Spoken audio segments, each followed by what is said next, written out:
औज़ुबिल्लाहिमिनश्शैतानिर्रजीम। नाज़रीन किराम अस्सलाम वालेकुम। मैं हूँ राना नासिर खान। उम्मीद है आप अच्छे होंगे। सबको मेरी तरफ से रमज़ान शरीफ की मुबारक हो। चलते हैं जनाब व्लॉग की तरफ। तो सबसे पहले हम बात करने वाले हैं ट्रंप साहब का बहुत बहुत शुक्रिया कि उन्होंने चलें जैसे भी हो पाकिस्तान का एक दफ़ा शुक्रिया तो अदा किया, और ये पहला शुक्रिया है। लेकिन आप समझते हैं कि ट्रंप साहब का शुक्रिया में भी कई मैनी जो पनाहा होते हैं, और ये शुक्रिया हमें कहाँ पे लेके जाएगा ये आने वाले दिनों में हमें पता चलने वाला है। हम पहले भी इन व्लॉग्स में आपको बहुत से कुछ जो इंटरनेशनल मीडिया में आ रहा है वो हम बता चुके हैं कि जनाब इस वक्त तक जो जहाँ जहाँ ट्रंप साहब ने शुक्रिया अदा किया, खा वो कनाडा हो, खा वो मेक्सिको हो, या वेनेजुएला हो, या कोलंबिया हो, तो जनाब उनको फिर उसने, वो पंजाबी में क्या कहते हैं कि जनाब उसने उसको पकौड़े लगा दिया। बहरहाल ये क्योंकि एक सीरियस व्लॉग है तो मैं इसमें बात इस तरह करूँगा कि जब ट्रंप साहब ने यूके के प्राइम मिनिस्टर से बात की तो उन्होंने कहा जी हम सब मिल के आज तक लड़ाइयाँ लड़ते रहे हैं। तो ट्रंप साहब ने कहा आप नहीं, हम। उसने सिर्फ अपने आप को मेंशन किया, और यूके का जो प्राइम मिनिस्टर था, वो बरतानिया का प्राइम मिनिस्टर, उसकी ट्रंप साहब की शक्ल देखता रह गया कि हमने तो आप लोगों का हमेशा साथ दिया और अब आप सारा क्रेडिट खुद ही ले रहे हैं। ट्रंप साहब जैसे भी हैं, लेकिन एक बात है कि उन्होंने, इसमें कोई शक नहीं है, खा कनाडा के साथ हो, या मेक्सिको के साथ हो, या यूके के साथ हो, अभी कल तक आपने यूक्रेन के जो सदर का उन्होंने शुक्रिया अदा किया, वो आप सब ने उसका अंजाम देख ही लिया। तो पाकिस्तान के शुक्रिया का भी बहुत बड़ा जो बांडा फूटने वाला वो ये है कि राइटर, एक बहुत बड़ी न्यूज़ एजेंसी है, उसने खबर दी है कि सून और लेटर ट्रंप साहब जो अभी जो कहते हैं ना जी पानी हमेशा नीचे को आता है, तो जनाब ट्रंप साहब जो जल्द ही पाकिस्तानियों को और अफ़गानियों को वीज़ा पाबंदियों का समझने के शिकार बनाने वाले हैं। तो आपको अपने शुक्रिया की जो है वो कीमत मालूम हो जाएगी, वैल्यू मालूम हो जाएगी कि आप लोगों ने क्या किया। ये वही लोग हैं ना कि जिन्होंने आपको बताया था कि जब हमारे एक डिक्टेटर साहब मुशर्रफ साहब, जब वो जो भी हमला, जो पाकिस्तान के ऊपर जो भी ड्रोन हमला होता था, तो वो हमेशा अपने ऊपर ले लेते थे और कहते थे ये हमला हमने खुद किया है। तो बेशक वो वाना का हमला हो या कोई भी हमला हो, तो वो अपने ऊपर ले लेते कि जी हमने, ये हमारी कार्रवाई है। तो होती वो अमेरिकन कार्रवाई थी। फिर जब उनका बंडा फूटा तो पता चला कि जनाब वो जो जो भी हमले किए जा रहे थे, वो अमेरिका ने उनको बता दिया था कि हम आपको डॉलर देते हैं, और डॉलर देने के एवज हम आपकी जिस जगह चाहें हम हमले कर सकते हैं। और फिर ये भी सबको मालूम है कि अब इसमें भी कोई शक नहीं रहा कि ये सारे ड्रोन हमले जो शमसी बेस से होते थे, और अफ़गानिस्तान पाकिस्तान से उस वक्त भी ये इंतकाम ले रहा था, क्योंकि उनको ये मालूम हो चुका था कि ये सारे हमले जो हैं वो ड्रोन हमले ये कहीं और से नहीं हो रहे, ये शमसी बेस से हो रहे हैं। तो अब इन बातों में कितनी सदाकत है ये तो इंटरनेशनल मीडिया में, लोकल मीडिया में आ चुकी है। तो इसके ऊपर तो हम इतना ही कहेंगे कि ट्रंप साहब के शुक्रिया का इंतज़ार करें। अभी शुक्रिया का समझने, आपने पहला जो पेज है किताब का वो पहला देखा है, तो आने वाले दिनों में आपके ऊपर पूरी बुक ही आने वाली है। तो उसमें हम देखेंगे कि फिर आपकी सर्वाइव किस तरह होगी, क्योंकि आप लोगों के ऊपर पाबंदियाँ लगे, आप मेरा इशारा समझ रहे होंगे, तो हमें कोई तकलीफ नहीं है। लेकिन जब आम पाकिस्तानियों के ऊपर, स्टूडेंट के ऊपर, बिजनेसमैनों के ऊपर, या अपने आबा अजदाद को मिलने के लिए जो उनके वहाँ पे अमेरिका में बहुत देर से रहायश पजीर हैं, उनके ऊपर पाबंदियाँ लगे, तो हमें बहुत दुख होगा।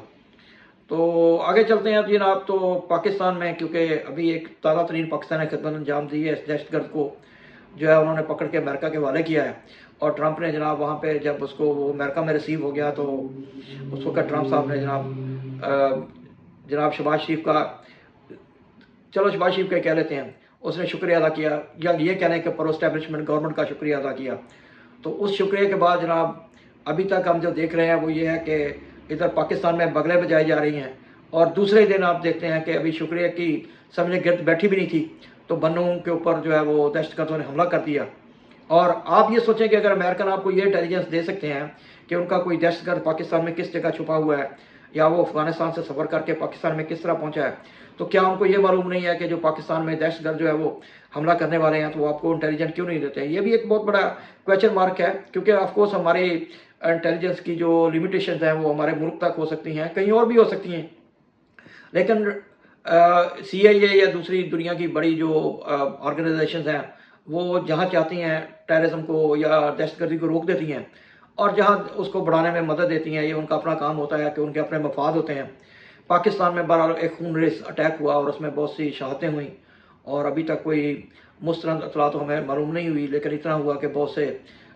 بے گناہ جانیں جو ہیں وہ اللہ تعالیٰ کے حضور میں حاضر ہو گئیں، اور اللہ تعالیٰ سے یقیناً وہ یہ پوچھ رہے ہوں گے کہ یا اللہ پاک، ہم تو دنیا میں امن کے لیے آئے تھے، لیکن آپ لوگوں نے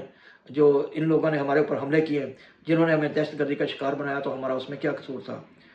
بہرحال یہ ہم اسی کے اوپر چھوڑتے ہیں، تو اب ہم چلتے ہیں دوسری طرف، عمران خان کی طرف۔ تو عمران خان صاحب جناب، جو پی ٹی آئی وہاں سے باہر سے ہمیں یہ بتا رہی ہے کہ عمران خان ابھی بھی مسئلے میں بہت سٹرونگ ہیں، وہ لوہے کے بنے ہوئے ہیں، ان کی باڈی فولاد کی ہے، وہ اسٹیل کے ہیں، ان کو کچھ نہیں ہو سکتا۔ لیکن یہ نہیں ہے کہ ان کے ساتھ کیا ہو رہا ہے، کیسے ہو رہا ہے۔ اب یہ کیسی نیوز پھیلائی جا رہی ہیں کہ کبھی ان کے کان میں درد ہوتا ہے، تو کبھی ان کی کمر میں درد ہوتا ہے، تو کبھی ان کو بخار آتا ہے۔ تو لیکن جیسے بھی ہو، بہرحال اب اس میں سچ کیا ہے، جھوٹ کیا ہے، یہ تو سمجھ لیں کہ اتنا ہی کہہ سکتے ہیں کہ پاکستان میں کیونکہ اب سچ اور جھوٹ کو مکس کرنے کے لیے پیکا کا آرڈیننس بنا دیا گیا ہے، اور جو بھی بات گورنمنٹ کو پسند ہوگی، جو بھی وقت کے حکمران گورنمنٹ ہوگی، اس میں اس گورنمنٹ کی بات نہیں میں کر رہا، جو بھی گورنمنٹ ہوگی تو آپ کی بات کو قبول کیا جائے گا، تو آپ اس پیکا آرڈیننس میں نہیں آئیں گے۔ اگر آپ کی بات کو قبول نہیں کیا جائے گا تو آپ کے اوپر وہ لگایا جائے گا۔ تو عمران خان صاحب کی جو پارٹی ہے، وہ آپ کو میں پہلے بتا چکا ہوں، وہ ہومیوپیتھک پارٹی ہے، وہ ابھی مولانا فضل الرحمان صاحب کی طرف دیکھ رہی ہے۔ مولانا فضل الرحمان نے کسی کو بھی آج تک جو ہے وہ انڈے تو دیے ہیں، بچے نہیں دیے، کیونکہ وہ اپنی طرف اپنے مفاد کی طرف دیکھتے ہیں۔ ان کی جو سوچ ہے وہ وہاں تک ہے جہاں پہ ان کے اکابرین نے ایک دفعہ دہلی ایئرپورٹ کے اوپر بولا تھا کہ ہم پاکستان کے بنانے کے گناہ میں شریک نہیں ہیں، لیکن افسوسناک یہ ہے، یہ کتنے بے غیرت قسم کے، کتنے حرام زادے ہیں کہ اسی پاکستان میں اپنی سیاست کو چمکاتے ہیں، اسی پاکستان میں جو لوگوں کو غلط راستہ دکھاتے ہیں، اور اسی میں پروٹوکول لیتے ہیں، لیکن پھر یہ بھی کہتے ہیں کہ ہم پاکستان بنانے کے گناہ میں استغفر اللہ شریک نہیں تھے، اور اسی پاکستان میں یہ منافقت کی سیاست کر رہے ہیں۔ یہ صرف ایک نہیں ہے، اور بھی بہت سے ہیں، آپ کے ارد گرد بھی بہت پائے جاتے ہیں۔ تو اب تو ہمیں تو یہ بالکل ایسا ہی محسوس ہونے لگ گیا ہے کہ جیسے ایم کے ایم کا جو سربراہ تھا جناب الطاف حسین، انہوں نے جناب ایم کے ایم کے لوگوں کی لٹکیاں ڈبو دی تھی، اور ایم کے ایم کے جو مہاجر تھے وہ صرف دنیا میں کسی بھی شخص کے اوپر اتنا یقین نہیں کرتے تھے جتنا الطاف حسین کے اوپر یقین کرتے تھے، لیکن الطاف حسین نے ان کی لٹکیاں کس طرح ڈبوئی کہ وہ خود تو لندن میں جا کے بیٹھ گیا، اور اس نے صرف 3 بنگلے لیے، اور 3 بنگلوں کی قیمت اس نے پوری قوم کی لگا دی، اور پورا مہاجر قوم جو ہے وہ رل کے رہ گئی، اور ان کے اوپر کئی ٹھپے لگ گئے، ان کے اوپر جناح پور کا بھی ٹھپا لگا۔ اب اس کے اوپر بعد میں کتنے ڈرایا ہے یہ تو بعد کی بات ہے، لیکن وقت نے بہت سے لوگوں کو رزق خاک بنا دیا۔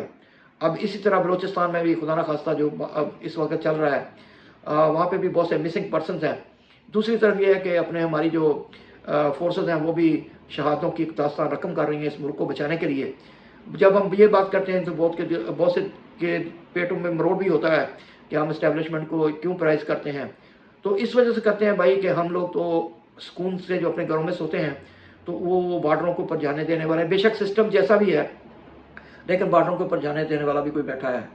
تو ہم سب کو یہی سوچنا ہے کہ پاکستان کو اگر آگے بڑھانا ہے تو اس قوم کے اوپر آپ کو اعتبار کرنا ہوگا، اور اس 8 فروری کے نتیجے میں بننے والی گھٹیا گورنمنٹ کو آپ نے چھٹی کرانی ہوگی، اور جس کو لوگوں نے ووٹ دیے تھے اس کو لے کے آنا ہوگا۔ یہی ہمارا آج کا ولاگ ہے۔ انٹل نیکسٹ ٹائم کے لیے رانا ناصر خان کو اجازت دیجیے۔